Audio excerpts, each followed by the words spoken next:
Last Saturday was the first anniversary of a very historic day. On June the 15th, 2012, President Barack Obama announced that he would grant temporary legal status to immigrant students who arrived in the United States as children.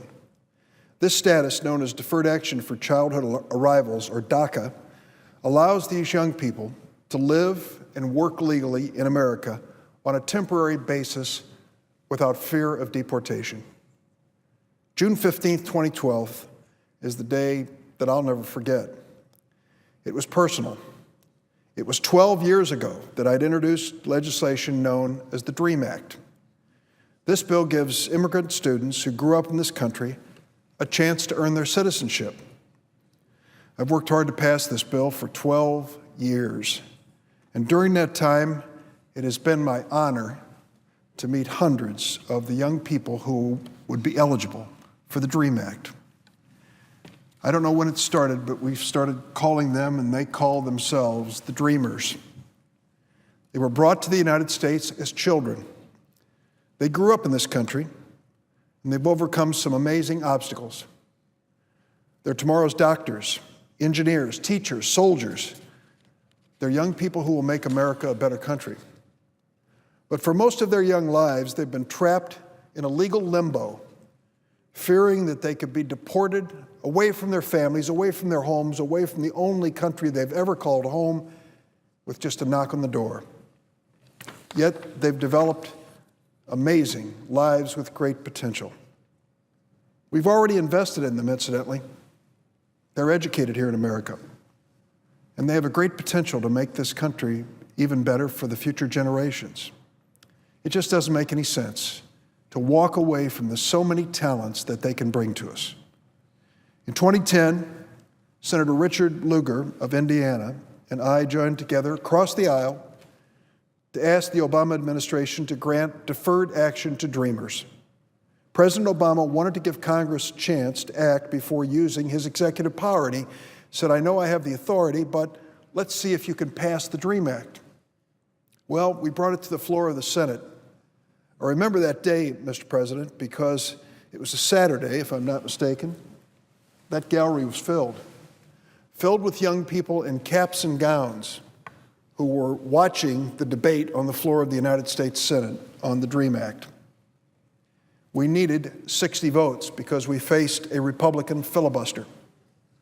We've always faced a Republican filibuster.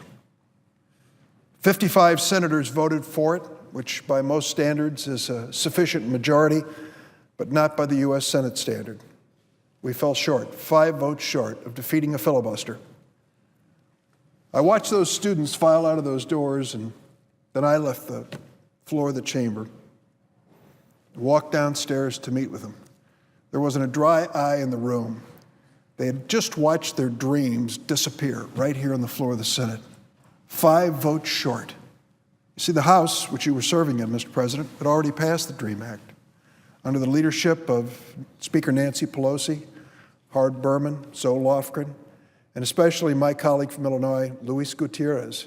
You had risen to that challenge. We had our chance and fell short by 5 votes.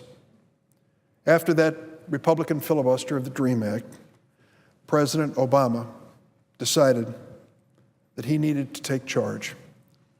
He established the Deferred Action for Childhood Arrivals to give those dreamers and thousands like them across the country a chance to come out of the shadows and be part of America. What has happened since then? In the last year, more than 539,000 have applied for DACA. So far, about 365,000 applications have been granted. 140,000 are still being considered. I'm proud to say my home state of Illinois has the 3rd most DACA applicants, more than 28,000, and the 3rd most DACA recipients, approximately 23,000 young people. It wasn't too surprising because shortly after the president announced this program, Congressman Luis Gutierrez and I held this kind of gathering at Navy Pier, which is kind of a seminal site in downtown Chicago. And we invited those who wanted to apply for this deferred action to come. We thought, what are we going to do if 400 or 500 people show up? And then we were worried no one would show up. We didn't know what to expect. Well, we knew the night before what was coming. The line started forming at midnight. Midnight, these families stood there, mom, dad, and their son or daughter, waiting for a chance for that son or daughter to apply for this decision by President Obama of deferred action. Many times the parents were undocumented themselves and even risked deportation showing up. But the thought of saving a child and their family, or giving that child a chance, was enough for them to take the risk. Well, it turned out over 12,000 people showed up. We were overwhelmed. We couldn't even come close to processing the applications that were involved. We knew then this was an idea whose time had come. It's especially important to note the one-year anniversary of President Obama's announcement as we consider what's going on the floor of the United States Senate this week. We're debating comprehensive immigration reform. The reality is that DACA is overwhelmingly popular with the American people.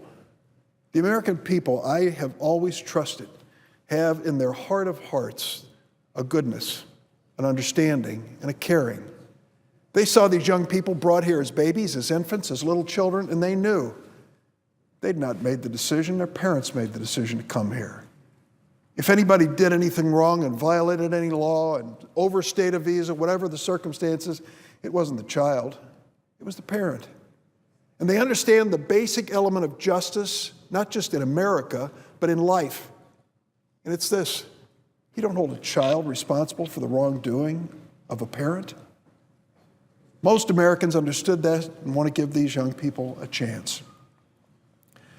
On Election Day last year, Hispanic Americans voted overwhelmingly in favor of President Barack Obama.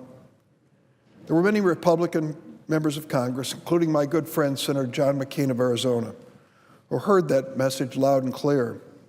And that's in no small part why we're considering comprehensive immigration reform today. Because within this bill is the DREAM Act. Not just the DREAM Act, the strongest version of the DREAM Act that's ever been written.